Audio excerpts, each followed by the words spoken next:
The headliners.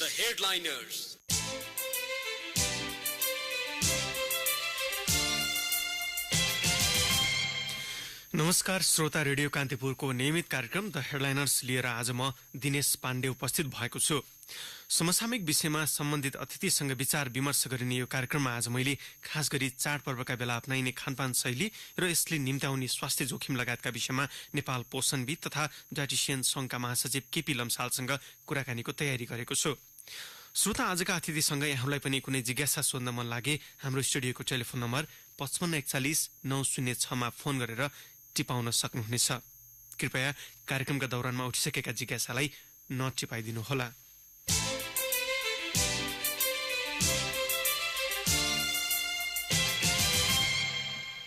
Hindu नेपालीहरूले आफ्नो महान चाड दशैं सकेर अहिले तिहार मनाइरहेका छन्। खास गरी चाडपर्वलाई राम्रो लगाउने र मिठो खाने चाडका रूपमा मान्ने हाम्रो परम्परागत शैलीका कारण दशैं तिहारमा हामीले अप्नाइने खानपान शैलीले कतिपयको स्वास्थ्यमा गम्भीर समस्या निम्ताउने गरेको छ। पछिल्लो समय बदलिदो जीवनशैली र अस्वस्थकर खानपानका कारण विभिन्न रोगहरू समेत देखा पर्न थालेको चिकित्सकहरूले बताउँदै आएका छन्। आज मैले खास गरी चाडपर्वका बेला अप्नाइने खानपान शैली र त्यसले निम्ताउने स्वास्थ्य जोखिम लगायतका विषयमा कुराकानीको तयारी गरेको छु। कुराकानीका लागि नेपाल पोषणविद तथा डायटिसियन संघका महासचिव केपी लम्साल हाम्रो प्रत्यक्ष टेलिफोन सम्पर्कमा आइसक्नु भएको छ। म उहाँलाई स्वागत गर्न चाहन्छु। लम्सालज्यू, स्वागत छ कार्यक्रममा।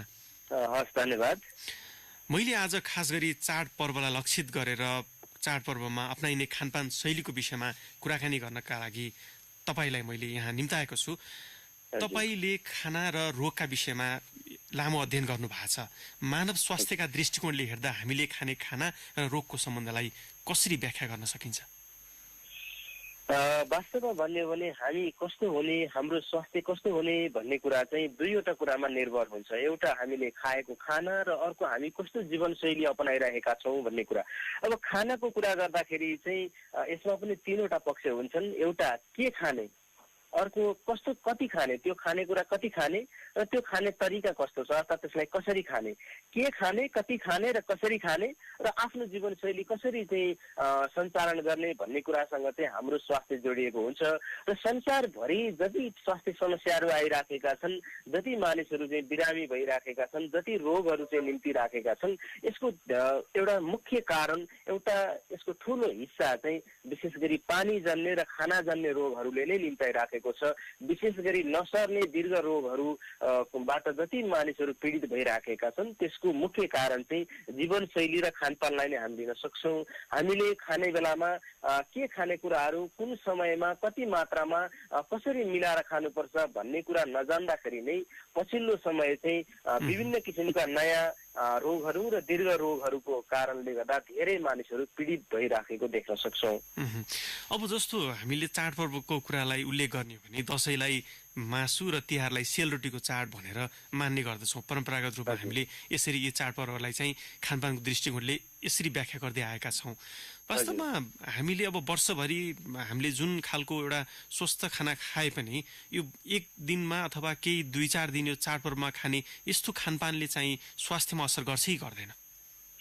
एकदमै महत्त्वपूर्ण विषय यहाँले उठाउनु भएको छ। विशेष गरी दशैं तिहार जस्ता अरू विभिन्न चाडबाडहरूमा चाहिँ हामीले खानपानमा ध्यान नदिँदाखेरि र अरू सामान्य समयमा पनि खानपानलाई चाहिँ स्वास्थ्यसँग भन्दा पनि स्वादसँग र भोक मेट्नेसँग मात्रै जोडेर खाइदिँदाखेरि चाहिँ त्यसले स्वास्थ्यमा पार्ने असर चाहिँ साह्रै नकारात्मक भइराखेको हुन्छ।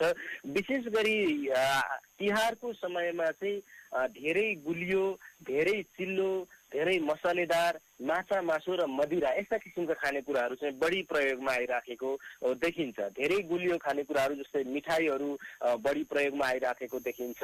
यहाँले भर्खरै सेलको कुरा गर्नुभयो, यो सेलकै चाडको रूपमा पनि यसलाई चिनिन्छ।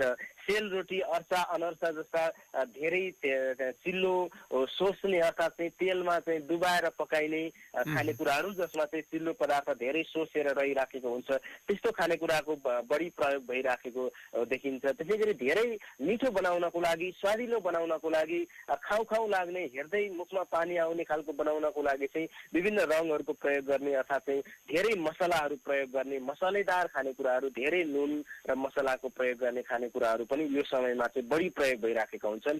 र माछा, मासु र मदिरा चाहिँ यो समयमा बढी प्रयोग भइराखेका हुन्छन्। र मदिराको खपतको हामीले दर हेर्ने हो भने चाहिँ विशेष गरी चाडबाडको समयमा, त्यसमा पनि चाहिँ तिहारको समयमा चाहिँ देउसी भैलीको रमाइलो सँगसँगै मदिराको खपत पनि बढिराखेको हामी देख्न सक्छौँ।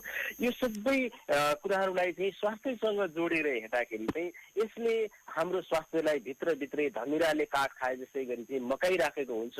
केही दिन रमाइलो गर्ने नाममा हामीले चाहिँ खानपानलाई ध्यान दिन सकेनौँ भने, उचित सन्तुलित र स्वस्थ खानपान चाहिँ अपनाउन सकेनौँ भने चाहिँ क्षणिक रमाइलो त हामीलाई होला, तर त्यसले चाहिँ जीवनकालसम्म चाहिँ पिरोलिरहने, जीवनकालसम्म चाहिँ रोगको घर हाम्रो शरीरलाई बनाइरहने जोखिम चाहिँ बढेर जान्छ। मैले एकैछिन यहाँलाई यही रोक्छु, एउटा सानो जानकारी दिँदैछु। श्रोता, आजका अतिथिसँग यहाँलाई कुनै जिज्ञासा सोध्न मन लागे हाम्रो स्टुडियोको टेलिफोन नम्बर 552930 फोन गर्न सक्नुहुनेछ। फोन नम्बर पुनः एकपटक भन्न चाहन्छु, 552930। हजुर लम्सालज्यू, अब जस्तो यहाँले भन्नुभयो खानपान नै रोगको मुख्य कारण हो भनेर, होइन? अहिले जस्तो जति पनि स्वास्थ्य समस्याहरू आउँछन् हाम्रो समाजमा अहिले देखिएका नेपाली जुन खानपान शैलीको कुरा हेर्दाखेरि खान नपाएर र खान नजानेर नै यस्ता समस्याहरू आउने गर्दछन् भन्ने सुन्छौँ नि, त्यही हो? हजुर, मैले अघि पनि जोडेँ, खानासँग तीनवटा विषय जोडिन्छन्। एउटा के खानेकुरा खाने, हामीले उमेर अनुसार, हाम्रो स्वास्थ्य अवस्था अनुसार, हाम्रो चाहिँ हरेक व्यक्तिको शरीरको संरचना अनुसार चाहिँ हामीलाई आवश्यक पर्ने पौष्टिक तत्त्वको मात्रा फरक पर्न सक्छ। औसतमा एउटा उमेर समूहको अर्थात् एउटा स्वास्थ्य समस्या भएको अर्थात् एउटा किसिमको स्वास्थ्य संरचना भएको व्यक्तिलाई एक किसिमको खानपान जीवनशैली अपनाउनु पर्ने हुन्छ भने अर्को किसिमकोले अर्को अपनाउनु पर्ने हुन्छ। त्यो भएको हुनाले समग्र सबैलाई चाहिँ औसतमा हामीले खानपानमा के खानेकुरा खाने भन्ने कुरा एउटा महत्त्वपूर्ण हुन्छ। र अर्को चाहिँ त्यो खानेकुरा कति खाने त। अब पौष्टिकयुक्त खानेकुरा अर्थात् चाहिँ मिठो लाग्ने भन्ने बित्तिकै हामी धेरै खाने हाम्रो खाद्य संस्कार पनि देख्छौँ। त्यो खानेकुरा कति खाने र त्यो खानेकुरालाई चाहिँ कसरी खाने, यो तीनवटा कुराले चाहिँ खानेकुराले हाम्रो स्वास्थ्यलाई, हाम्रो शरीरलाई कस्तो बनाउँदैछ, कसरी बनाउनेछ भन्ने कुरा चाहिँ यसमा निर्भर हुन्छ। विशेष गरी नेपालमा चाहिँ दुई किसिमकै समस्या यहाँले अघि राख्नु भएको छ।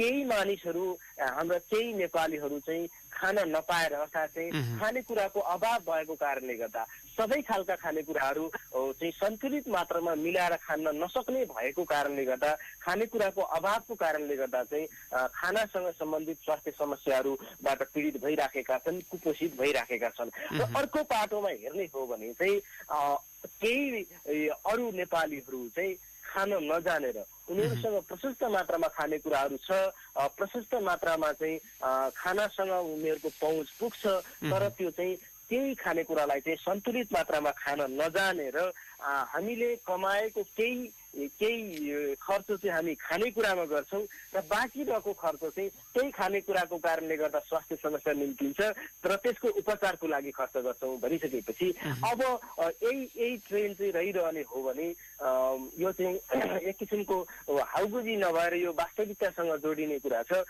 अब हाम्रो उत्पादकत्व चाहिँ हामीले आय आर्जन गरेको स्रोतको चाहिँ धेरै हिस्सा चाहिँ खानपान र त्यसको कारणले गर्दा निम्तिने स्वास्थ्य समस्याको उपचार गर्नमै खर्च भइराखेको छ हुने जस्तो खालको देखिन्छ भनिसकेपछि हाम्रो एक हिसाबले व्यक्तिगत उत्पादकत्व पनि घटेर जान सक्ने अवस्था भयो र अर्को पाटोमा स्वास्थ्यको कारणले गर्दा जीवनकालभरि चाहिँ पीडित रहिरहनु पर्ने अवस्था पनि सिर्जना हुने भयो भनिसकेपछि सामान्य भन्दा सामान्य खानपानसँग सम्बन्धित कुराहरूलाई अवलम्बन गर्न नसक्दा, सामान्य भन्दा सामान्य कुराहरूलाई चाहिँ ख्याल पुर्याउन नसक्दा, खाने बेलामा अथवा चाहिँ खाना तयार पार्ने बेलामा चाहिँ 1-2 मिनट 5 मिनट बढी समय दिएर चाहिँ त्यसलाई सन्तुलित बनाउन नसक्दाखेरि चाहिँ जीवनकालसम्म त्यसले पिरोलिरहने, जीवनकालसम्म रोगी भइरहनु पर्ने, अस्पतालहरू धाइरहनु पर्ने किसिमको समस्या चाहिँ निम्तिरहेको छ। जस्तो लम्सालज्यू यहाँले भन्नुभयो जुन खाना खान जान्ने शैली अलिकति मिलेन भन्ने कुरा गर्दै गर्दाखेरि एउटा हामीले चाहिँ पोषणको हिसाबले हेर्ने बेला अलिकति नेपाली समाजमा खाना खुवाउन सिकाउने खालको जुन तपाईँहरू विज्ञ अथवा चिकित्सकहरूबाट जुन एउटा चाहिँ टिप्सहरू दिइन्छ त्यो पनि विरोधाभासपूर्ण देखिन्छ। कस्तो भने जस्तो हामी डाक्टर कहाँ गयौँ, डाक्टर कहाँ गएर हामीले चाहिँ परीक्षण चेक जाँच गर्ने क्रममा चाहिँ उहाँहरूले के भन्नुहुन्छ भने प्रोटिन डाइट खानुहोस्, प्रशस्त मात्रामा माछा मासु खानुहोस् भनेर चाहिँ सल्लाह सुझाव दिने गरेको हामी पाउँदछौँ। कतिपयले चाहिँ माछा मासुलाई चाहिँ पूर्ण रूपमा नकारेको अवस्था पनि छ। मानव स्वास्थ्यका दृष्टिकोणले चाहिँ खास गरेर यो माछा मासु खानु त्यति फाइदाजनक होइन, माछा मासुले एकदमै नकारात्मक असर गर्छ मानव शरीरमा भनेर पनि हामीलाई चाहिँ भन्ने गरेको सुन्छौँ। खास गरेर यस्तो विरोधाभास किन? साँच्चै मानव शरीरका लागि माछा मासु भन्ने कुरा चाहिँ उपयुक्त होइन? हजुर, एकदमै महत्त्वपूर्ण विषय यहाँले उठाउनु भएको छ। हामी कहाँ चाहिँ अल्प ज्ञान अभिशापले गर्दाखेरि चाहिँ धेरै जनताहरू चाहिँ भ्रममा परिराखेको, एउटा विज्ञले एउटा किसिमको कुरा गर्ने, अर्कोले अर्को किसिमको कुरा गर्ने, उसको विज्ञताको मापन कसरी गर्ने भन्ने कुरा चाहिँ महत्त्वपूर्ण विषय छ। कोन व्यक्तिले कसरी बोलिराखेको छ भन्ने कुरा चाहिँ बढी महत्त्वपूर्ण छ। जहाँसम्म यहाँले चाहिँ माछा मासु प्रोटिनसँग जोडेर हेर्नु भएको छ, खानु हुन्छ भन्ने र खानु हुँदैन भन्ने दुईटै अराजक बुझाइहरू हुन्। यो दुईटै बुझाइमा चाहिँ धेरै मात्रामा असत्यता र केही मात्रामा सत्यता छ। माछा मासु चाहिँ प्रोटिनको राम्रो स्रोत हो। प्रोटिन लगायत केही चाहिँ भिटामिन र खनिजको लागि पनि, विशेष गरी केही भिटामिनहरूको लागि र प्रोटिनको लागि हाम्रो शरीरले सजिलैसँग सोच्न सक्ने र शरीरको वृद्धि विकासमा महत्त्वपूर्ण भूमिका खेल्न सक्ने प्रोटिन चाहिँ माछा मासु अन्नमा पाइने भएको हुनाले यसलाई चाहिँ पोषणको दृष्टिकोणबाट चाहिँ महत्त्वपूर्ण खानेकुराकै रूपमा चाहिँ हामी लिन्छौँ। तर यसलाई कसरी खाने, कति मात्रामा खाने भन्ने कुरा चाहिँ महत्त्वपूर्ण हो। यसलाई चाहिँ कसरी खाने, कति मात्रामा खाने भन्ने कुरा चाहिँ आम जनसाधारणले चाहिँ सही तरिकाले खान जानिराखेका छैनन् भने त्यसलाई चाहिँ सही तरिकाले खान सिकाउने हो, न कि माछा मासु खाँदाखेरि चाहिँ स्वास्थ्य खतरनाक भइरहेछ, यो चाहिँ अनुपयुक्त छ भन्ने बुझाइ पनि एक हिसाबले खतरनाक छ। र अर्को पाटोमा सबै खाले मान्छेहरूलाई चाहिँ तपाईँले प्रोटिन खानुहोस्, तपाईँले माछा मासु नै खानुहोस् भन्ने किसिमको तरिकाले चाहिँ हामीले सुझाव दिउँ, विज्ञको नाममा त्यसरी सुझाव दिउँ भने त्यसले पनि स्वास्थ्य समस्या निम्तिन सक्छ। हाम्रो शरीरको लागि कुनै एउटा खानेकुराले हामीलाई आवश्यक पर्ने सबै किसिमका पौष्टिक तत्त्वहरू परिपूर्ति गर्दैन। त्यसको लागि चाहिँ विभिन्न किसिमका खानेकुराहरूलाई चाहिँ हामीले सन्तुलित तरिकाले मिलाएर खान सक्नुपर्ने हुन्छ।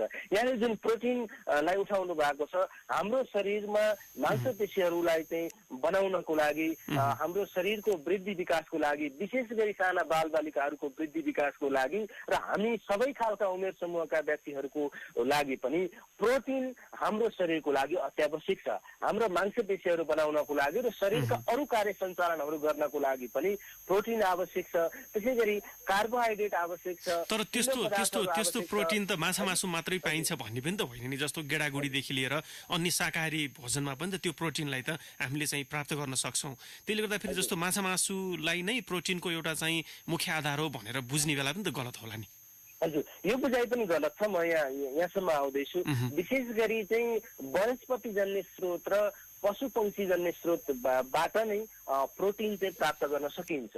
तर पौष्टिकताको दृष्टिकोणले हेर्ने हो भने र हाम्रो शरीरले सजिलै सोचेर लिन सक्छ कि सक्दैन भन्ने तरिकाले यसलाई चाहिँ प्राविधिक भाषामा चाहिँ बायो एभाइलेबिलिटी पनि भनिन्छ। अर्थात् चाहिँ हाम्रो शरीरले कति सजिलैसँग सोचेर लिन सक्छ त भन्ने आधारमा हेर्ने हो भने चाहिँ वनस्पति जन्य स्रोतको प्रोटिन भन्दा चाहिँ प्राणी जन्य स्रोतको प्रोटिनलाई चाहिँ बढी गुणस्तरीय प्रोटिनको रूपमा हामी बुझ्छौँ। तर यसको अर्थ चाहिँ प्रोटिनको लागि माछा मासु नै खानुपर्छ, जो शाकाहारी हुनुहुन्छ उहाँहरूले प्रोटिन प्राप्त गरिरहनु भएको छैन भन्ने चाहिँ होइन। वनस्पति जन्य स्रोतबाट पनि विशेष गरी गेडागुडीहरूबाट हाम्रो दालको रूपमा प्रयोग गरिने अर्थात् चाहिँ अरू विभिन्न रूपमा हामीले खाइने गेडागुडीहरू चाहिँ प्रोटिनको राम्रो स्रोतको रूपमा हामीले वनस्पति जन्य प्रोटिन त्यहाँबाट प्राप्त गर्न सक्छौँ। त्यो चाहिँ माछा मासु नखानेहरूको लागि वनस्पति जन्य स्रोतबाट पनि हामी प्रोटिन चाहिँ परिपूर्ति गर्न सक्छौँ। तर हाम्रो शरीरले सजिलैसँग सोचेर लिन सक्ने र किफायती तरिकाले हेर्ने हो भने चाहिँ प्राणी अर्थात् पशु पंक्षी जन्य स्रोतबाट प्राप्त गर्ने प्रोटिन चाहिँ बढी गुणस्तरको हुन सक्छ।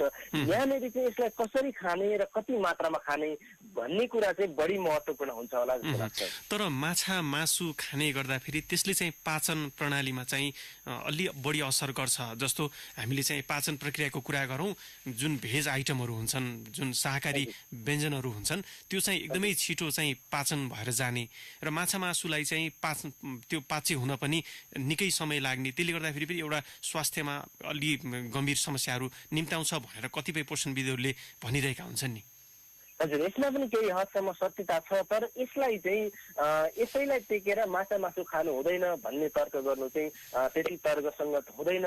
किनभने मैले अघि पनि यहाँलाई राखेँ, कति खाने र कसरी खाने भन्ने कुरा चाहिँ बढी महत्त्वपूर्ण हो। यहाँनिर हामीले माछा मासु चाहिँ एकैचोटि जस्तै दसैँ तिहारमा चाहिँ सिङ्गै खसी ढालेर परिवारका सबैले चाहिँ एकैचोटि खाने र वर्षभरि चाहिँ फेरि नखाने, अर्थात् चाहिँ पाएको बेला ग्याम्मै खाने त्यसपछि नखाने, त्यो चाहिँ बढी खतरनाक हो। हामीले हप्तामा कम्तीमा 2 पटक जसो चाहिँ एउटा व्यक्तिले सानो टुक्रा 2 देखि 3 टुक्रा 5 टुक्रासम्म मासु चाहिँ सही तरिकाले पकाएर, राम्रोसँग डिप फ्राई नगरिकन पकाएर, धेरै मसलाहरू धेरै नुन प्रयोग नगरिकन पकाएर खाने हो भने र अरू फलफुल सागसब्जीहरू यहाँले अघि राख्नुभयो जुन सागसब्जी फलफुल अथवा चाहिँ भेज आइटमहरू चाहिँ पकाउन सजिलो हुन्छ भन्ने कुरा, अरू भेज आइटमहरूलाई पनि त्यसै गरी मिलाएर खान सक्ने हो भने चाहिँ यो पच्न नसक्ने समस्या र अरू धेरै किसिमका असरहरूबाट चाहिँ हामी बच्न सक्छौँ। अब जस्तो माछा मासु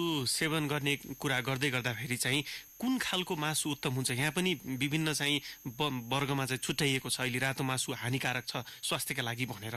अब तपाईँ एउटा पोषणविद पनि हुनुहुन्छ, खास गरेर हामीले चाहिँ माछा मासु खाने बेला कस्तो मासुलाई चाहिँ हामीले चाहिँ रोज्नु उपयुक्त हुन्छ? कस्तो खालको मासु अथवा के को मासु खाँदाखेरि चाहिँ स्वास्थ्यको हिसाबले चाहिँ तुलनात्मक रूपमा फाइदाजनक हुन्छ? हजुर, मासुको स्रोतको हिसाबले र त्यसमा पाइने पौष्टिकता र अरू रसायनको आधारमा चाहिँ मासुलाई सेतो मासु र रातो मासु भनेर 2 भागमा हामीले वर्गीकरण गरेको देख्छौँ। अब रातो मासु भनेको चाहिँ खसीको मासु, त्यसपछि चाहिँ राँगा भैँसीको मासु, हामी कहाँ चाहिँ धार्मिक रूपमा प्रचलनमा नआए पनि बिफ अर्थात् चाहिँ गाई गोरुको मासु, कुकुरको मासु, यस्ता मासुहरूलाई चाहिँ रातो मासु भनेर हामी चिन्छौँ। त्यसै गरी माछा भयो, सुँगुर बङ्गुरको मासुहरू भयो, कुखुराको मासु हो, त्यसलाई चाहिँ सेतो मासुको रूपमा हामी चिन्छौँ। अब स्वास्थ्यको दृष्टिकोणबाट हेर्दाखेरि चाहिँ रातो मासुको बढी खपत भन्दा सेतो मासु खानु चाहिँ स्वास्थ्यको दृष्टिकोणले चाहिँ अलिकति बढी फाइदागर हुन्छ भन्ने चाहिँ विभिन्न अनुसन्धानहरूले पुष्टि गरेका छन्।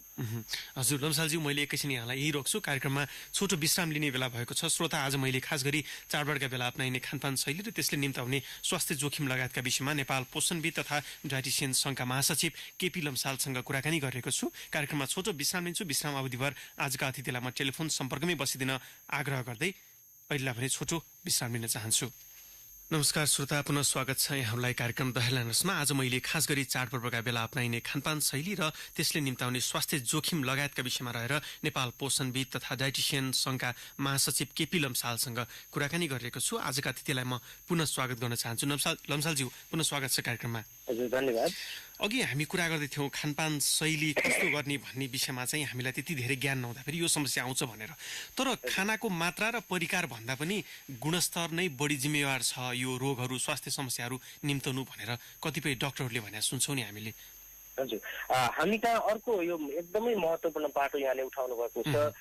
यहाँनिर भन्दाखेरि सबै खानेकुराहरू विकारयुक्त नै, सबै खानेकुराहरू मिसावटयुक्त नै भइसके पछाडि यो सुन्दा सुन्दै भोकै मर्नुपर्ने अवस्था पनि आउन सक्छ। त्यो वास्तविकता त हामीसँग छँदैछ, तर पनि त्यसलाई सकेसम्म त्यसको असर कसरी कम गरेर खाने भन्ने अर्को पाटो हो। हामीले बजारमा पाइने जति पनि खानेकुराहरू छन् सबैमा चाहिँ एउटै दालोमा सबैलाई राखेर सबैमा मिसावट छ, सबै खान अयोग्य छन् भन्ने किसिमको कुराहरू बजारमा आउँदाखेरि उपभोक्ता एक हिसाबले आतंकित बन्ने खतरा पनि छ। त्यो वास्तविकता चाहिँ हामी कहाँ होइन। तर केही खानेकुराहरू जुन पौष्टिकको दृष्टिकोणले पनि पोषणका दृष्टिकोणले पनि बढी महत्त्वपूर्ण छन्, त्यस्ता खानेकुराहरूमा भएका केही मिसावटहरू चाहिँ स्वास्थ्यमा खतरनाक असर पार्ने खालका देखिन्छन्। जस्तै हामीले सागपात फलफुलहरू चाहिँ को खपत चाहिँ बढाउनु पर्छ, यसले चाहिँ स्वास्थ्यमा फाइदा पुर्याउँछ भनिराखेका हुन्छौँ। अर्कोतिर हाम्रो उत्पादन शैली, हाम्रो भण्डारण शैली हेर्ने हो भने चाहिँ त्यहाँनिर रासायनिक विषादीहरूको प्रयोग चाहिँ अधिक मात्रामा, अनियन्त्रित मात्रामा भइराखेको छ, जसले गर्दा रासायनिक विषादीको अवशेष चाहिँ त्यस्ता किसिमका खानेकुरामा रहिराखेको हुन्छ। र अर्को पाटोमा हामीले माछा मासुलाई चाहिँ हप्तामा 1-2 पटक थोरै मात्रामा माछा मासु सन्तुलित मात्रामा खायो भने फाइदा हुन्छ भनिराखेका छौँ। अर्को माछा मासुको उत्पादनको पाटो मासु बजारमा कसरी बिक्री वितरण भइराखेको छ, कसरी काटिन्छ, कस्तो ठाउँमा भण्डारण गरिन्छ र कसरी किनबेच गरिन्छ भन्ने हेर्यौँ भने त्यतातिर पनि खाद्य स्वच्छताको न्यूनतम मापदण्ड पनि पुरा नगरेको देखिन्छ। अर्को पाटोमा दुध स्वास्थ्यको लागि फाइदाकर छ, दुधको उपभोग चाहिँ बढाउनुपर्छ भनिराखेको छौँ भने दुध उत्पादन गर्ने शैली र हामी कहाँ च्याउसरी उम्रेका जुन डेरी दुध उत्पादन गर्ने उद्योगहरू छन् तिनीहरूले चाहिँ खाद्य स्वच्छताको न्यूनतम मापदण्ड पनि पुरा गरेका छन् कि छैनन्, उनीहरूको उत्पादन शैली कस्तो छ, कस्ता किसिमका खाद्य प्रशोधन गर्ने खाद्य वा अखाद्य चाहिँ रसायनहरू प्रयोग गरिराखेका छन् कि छैनन् भन्ने पाटो हेर्ने हो भने त्यतातिर पनि समस्या छ। भनिसकेपछि बजारमा केही क्षेत्रमा समस्या छ र त्यो समस्या हुँदाहुँदै पनि हामी भोकै मर्नुपर्ने अवस्था त होइन। त्यसलाई न्यूनीकरण गर्नको लागि आम उपभोक्ता पनि सचेत बन्नुपर्ने र सरकारको जुन जिम्मेवार निकायहरू छन् यसलाई नियमन गर्ने ती निकायहरू पनि बढी चलायमान बढी प्रभावकारी हुनुपर्ने र आम उपभोक्ता पनि सचेत हुनुपर्ने र आम सञ्चार माध्यमले पनि यसरी चाहिँ उपभोक्तालाई सचेत बनाउने किसिमको र सरकारवालालाई चाहिँ जिम्मेवार बनाउने ढङ्गबाट चाहिँ अगाडि बढ्नुपर्ने किसिम छ। भनेपछि पछिल्लो समय जुन खानपान शैलीकै कारण स्वास्थ्य समस्याहरू बढेको भनेर हामीले जुन सुन्दै आएका छौँ, विभिन्न डेटाहरू हामीले हेर्दै आएका छौँ, त्यो एउटा मुख्य कारण गुणस्तर पनि हो। गुणस्तरहीन खाद्य वस्तुहरूको सेवन गर्न चाहिँ हामी बाध्य छौँ। त्यस कारणले पनि खास गरेर खानाको मात्रा र परिकार भन्दा पनि त्यसको गुणस्तरले गर्दा हामी अलि बढी खतरा अवस्थामा छौँ भनेर बुझ्न सक्छौँ, होइन? हजुर, खानेकुरा खाने भनेको चाहिँ खानेकुरामा हुने पौष्टिक तत्त्वहरू चाहिँ हाम्रो शरीरले सोचेर लिनको लागि खाने हो। अब त्यही खानेकुरामा चाहिँ अरू विषाक्त कुराहरू पनि रहेका छन्, त्यसको गुणस्तर हुनुपर्ने खालको छैन भने त्यस्तो खानेकुराको उपभोगबाट त्यस्तो खानेकुरा खाइसके पछाडि त्यसले स्वास्थ्यमा असर त पार्ने नै भयो। म केही श्रोताको जिज्ञासा लिन चाहन्छु। डोलराज पराजुलीले रूपन्देहीबाट सोध्नुहुन्छ, देशको कानुनी अस्पष्टताले आयात हुने खाद्यान्न वस्तुहरू गुणस्तरहीन भएका कारण स्वास्थ्यमा यस्ता समस्याहरू बढेका हुन्। तपाईँहरूको तर्फबाट पनि त्यस्ता गुणस्तरहीन वस्तुको नियन्त्रणका लागि अथवा सरकारी निकायसँग यस्तो गुणस्तरहीन वस्तु खाने बेला चाहिँ स्वास्थ्यमा गम्भीर असर पर्छ भनेर चाहिँ तपाईँहरू सङ्गठित रूपमा चाहिँ एउटा चाहिँ पोषणविद तथा डाइटिसियन सङ्घ स्थापना गरेर बस्नु भएको छ। स्वास्थ्य अधिकारीहरूसँग अथवा सरकारवाला निकायहरूसँग तपाईँहरूले यो विषयमा पहल गर्नुहुन्न भनेर सोध्नुहुन्छ। हजुर, अवश्य पनि हामीले आफ्नो ठाउँबाट जिम्मेवार सरकारवालाहरूलाई घचघचाइराखेकै अवस्था हो। तर पनि म यो स्वीकार्छु कि हामीले घचघच्याउने हाम्रो दर चाहिँ हाम्रो इफोर्ट चाहिँ हाम्रो बल चाहिँ अलिकति नपुगेको कारणले गर्दाखेरि चाहिँ प्रभावकारी हुन नसकेको हो भन्ने कुरा स्वीकार्नुपर्छ। यहाँले भन्नु जस्तै गरी विशेष गरी विदेशबाट आयात हुने खाद्य पदार्थहरू चाहिँ हाम्रो क्वारेन्टाइनहरूमा चाहिँ प्रभावकारी तरिकाले हाम्रा भन्सारहरूमा चाहिँ प्रभावकारी तरिकाले चेक जाँच नभइदिँदाखेरि हाम्रो बजार चाहिँ डम्पिङ साइट जस्तो पनि बनिराखेको हामी देख्न सक्छौँ। जस्तो किसिमको पनि खानेकुराहरू जसरी प्याकेजिङ गरेर पनि लिएर आउनुपर्ने आइराखेको अवस्था छ। तर अर्को पाटो हेर्ने हो भने यसलाई नियन्त्रण गर्नका लागि कानुन नभएको भन्ने कुरा चाहिँ होइन। हामी कहाँ चाहिँ यस्ता गुणस्तरहीन खानेकुराहरूलाई चाहिँ नियन्त्रण गर्नको लागि खाद्य ऐन 2023 छ, नियमावली 2027 छ, उपभोक्ता संरक्षण ऐन छ। भन्सार नाकाहरूमा चाहिँ गुणस्तरहीन वस्तुहरू चाहिँ आयात गर्नको लागि रोक गर्ने, त्यसलाई चाहिँ परीक्षण गर्ने अरू विभिन्न प्रावधानहरू छन्। त्यसको चाहिँ प्रभावकारी कार्यान्वयन नभएको अवस्था चाहिँ हो। कानुन नै नभएको, कानुनकै अभावको कारणले यो भएको भन्ने चाहिँ होइन, त्यसको कार्यान्वयनको पाटो फितलो भएको कारणले गर्दा चाहिँ यो समस्या निम्ति राखेको छ। अब हामीलाई सुनिरहेका अर्का एकजना श्रोता अशोक श्रेष्ठले पाटन गाभालबाट सोध्नुहुन्छ, म माछा मासु धुमपान मद्यपान केही पनि गर्दिनँ, यद्यपि मलाई प्याङ्क्रियाजको समस्याले सताएको छ, यो चाहिँ कसरी भयो भनेर सोध्नुहुन्छ। यसको लागि चाहिँ कुनै एउटा रोग लाग्नको लागि एउटा मात्रै कारणले चाहिँ त्यसलाई असर पारिराखेको नहुन सक्छ। त्यसमा विभिन्न पक्षहरू त्यसमा जोडिएर आउने कुराहरू भयो। हामीले खानेकुरा भयो, हाम्रो जीवनशैली भयो, हाम्रो वरिपरिको वातावरणले पनि त्यसलाई असर पारिराखेको हुन्छ। माछा मासु र धुमपान मद्यपान नगर्दैमा सबै स्वास्थ्य समस्याहरू हुँदैनन् भन्ने होइन। धेरै हदसम्म चाहिँ धुम्रपान मद्यपान नगर्दाखेरि धेरै हदसम्म योसँग सम्बन्धित स्वास्थ्य समस्याहरू नहुने भन्ने कुरा हो। र हाम्रो शरीरमा कुनै स्वास्थ्य समस्या हुनको लागि एउटा चाहिँ वंशाणुगत कारणहरूले पनि असर पारिरहेको हुन सक्छ र अर्को चाहिँ हाम्रो जीवनशैली खानपान र हामीले अपनाइरहेको जीवनशैलीले पनि असर पारिराखेको हुन्छ। यहाँनिर चाहिँ आम सञ्चार माध्यमबाट चाहिँ यो रोग चाहिँ यो कारणले लागेको हो भनेर मैले अलि भनिदाखेरि चाहिँ त्यसले चाहिँ अलिकति भ्रमात्मक हुन सक्छ। त्यो व्यक्ति अनुसार फरक पर्ने भएको हुनाले चाहिँ यहाँको अवस्था कस्तो छ, यहाँ कुन अवस्थामा हुनुहुन्छ, यहाँको स्वास्थ्य समस्या कुन प्रकृतिको हो भन्ने आधारमा चाहिँ व्यक्तिगत रूपमा चाहिँ सुझाव दिँदाखेरि बढी उपयुक्त हुन्छ होला भन्ने लाग्छ। यहाँलाई प्याङ्क्रियासको जुन प्रकृतिको समस्या छ, जुन कारणले गर्दा त्यो भएको छ, अरू सबैलाई त्यही कारणले भएको हो भनेर एउटै डालोमा राखेर हेर्दाखेरि चाहिँ त्यसले फेरि अर्कोतिर समस्या निम्त्याउन सक्छ। हामी त अहिले समस्या पनि त्यही हो, सबैलाई चाहिँ जेनरलाइज गरेर बुझ्ने, एउटा समस्या एउटा आधारमा जस्तो सबैसँग जोडेर हेर्ने समस्याले गर्दा नै समस्या निम्ति जस्तो हाम्रो समाजमा के छ भने एउटै वातावरण अथवा एउटै जीवनशैलीमा हामी रहिरहेका छौँ र यदि कोहीले चाहिँ नियमित रूपमा चाहिँ जस्तो मदिरा सेवन गरिरहेको छ, मद्यपान धुमपान गरिरहेको छ र कोही मद्यपान धुमपान नगर्ने व्यक्तिहरू पनि छ। अब त्यो नगर्ने व्यक्तिहरूलाई चाहिँ जस्तो क्यान्सरको समस्या देखिएको हामीले समाजमा पाइरहेका हुन्छौँ भने मद्यपान धुमपान गर्ने मान्छेहरूलाई क्यान्सर नलागेको पनि हुनसक्छ। यसले गर्दाखेरि पनि अब खाने मान्छेलाई त केही भएन, म नखाने मान्छेलाई पनि यस्तो भयो भन्ने खालको बुझाइ पनि छ। त्यो खाएर त्यो मात्रै रिस्क फ्याक्टर हो भन्ने हुँदैन, अन्य कारणहरू पनि हुन्छ। मैले अघि भने वंशाणुगत रूपमा पनि धेरै कुराहरूले फरक पारिराखेको हुन्छ। हामीले जिउने वातावरण अथवा चाहिँ हामीले मद्यपान धुम्रपान यहाँले गर्नुहुन्न, बाँकी अरू खानपानको शैली कस्तो छ होइन। अब वनस्पतिजन्य स्रोतबाट पाइने अरू पौष्टिक तत्त्वहरू पनि एउटै कुरा चाहिँ खाइ गरिरहने हो भने त्यसले पनि समस्या। अब हामी अन्तिममा आइपुगेका छौँ केपी लम्सालज्यू। मैले यहाँलाई भने यति बेर हामी खानपानकै कुरामा केन्द्रित रह्यो, तर एउटा खानपानको कुरा गर्दै गर्दाखेरि चाहिँ खास गरेर खानपान जस्तो भए पनि स्वस्थ रहनका लागि एउटा नियमित शारीरिक व्यायाम गर्नुपर्छ। त्यसले गर्दाखेरि चाहिँ मान्छे स्वस्थ रहन्छ। खानपान जस्तो सुकै होस्, नियमित स्वास्थ्य व्यायाम शारीरिक व्यायाम गर्यो भने, शारीरिक सक्रियता बढायो भने चाहिँ त्यसले सबै कुरा म्यानेज गर्छ भन्ने बुझाइ छ नि, यो कति हदसम्म सत्य हो? त्यो पनि अघिदेखि हामीले जुन विषय उठाइरहेको छ यसमा पनि केही हदसम्म सत्यता छ र केही हदसम्म भ्रम छ। खान चाहिँ सबै कुराहरू खाने, त्यस पछाडि चाहिँ त्यसलाई व्यायामले काट्छ भन्ने बुझाइ पनि गलत हो। हामीले खानेकुरा पनि सन्तुलित रूपमा सही तरिकाले खानु पर्यो र जीवनशैलीलाई मैले अघिदेखि जोडिराखेको छु। जीवनशैली भनेको चाहिँ हामी शारीरिक रूपमा मानसिक रूपमा कति सक्रिय छौँ भन्ने कुरा हो। त्यही भित्र चाहिँ व्यायामको कुरा पनि त्यही भित्र आउँछ। हामीले नियमित रूपमा चाहिँ व्यायाम गर्ने अथवा चाहिँ शारीरिक रूपमा हामी सक्रिय भइरहने र त्यो सँगसँगै खानपानलाई पनि सन्तुलित र सही तरिकाले खान जान्ने हो भने मात्रै स्वास्थ्य समस्याबाट चाहिँ हामी दूर रहन सक्छौँ। हस्, कार्यक्रममा यहाँले समय दिनुभयो, कुराकानीमा सहभागी भइदिनु भयो, यहाँप्रति हामी आभारी छौँ। हुन्छ, यहाँलाई पनि धेरै धन्यवाद र सम्पूर्ण श्रोताहरू र सम्पूर्ण कान्तिपुर युनिटलाई चाहिँ यो तिहारको शुभकामना, छैठको पनि शुभकामना म दिन चाहन्छु। हस्, धन्यवाद। श्रोता, आज मैले खास गरी चाडपर्वका बेला अप्नाइने खानपान शैली र त्यसले निम्ताउने स्वास्थ्य जोखिम लगायतका विषयमा रहेर नेपाल पोषणविद तथा डाइटिसियन सङ्घका महासचिव केपी लम्सालसँग कुराकानी गरे। आजका लागि कार्यक्रम द हेडलाइन्सको समय सकिसकेको छ। चुडामणि भट्टराईले इटरा मोरङबाट र उत्तम थापाले नैकापबाट सोध्नुभएको प्रश्न कार्यक्रमका दौरानमा उठिसकेका हुनाले मैले आजका अतिथि समक्ष राखिन। श्रोता, आजका लागि द हेडलाइन्स यही सकिन्छ। भोलि फेरि फरक विषयवस्तुसहित हामी उपस्थित हुने नै छौँ। तबसम्मका लागि न्युज डेस्कका सम्पूर्ण सहकर्मी सहित म दिनेश पाण्डे पनि बिदा हुन्छु।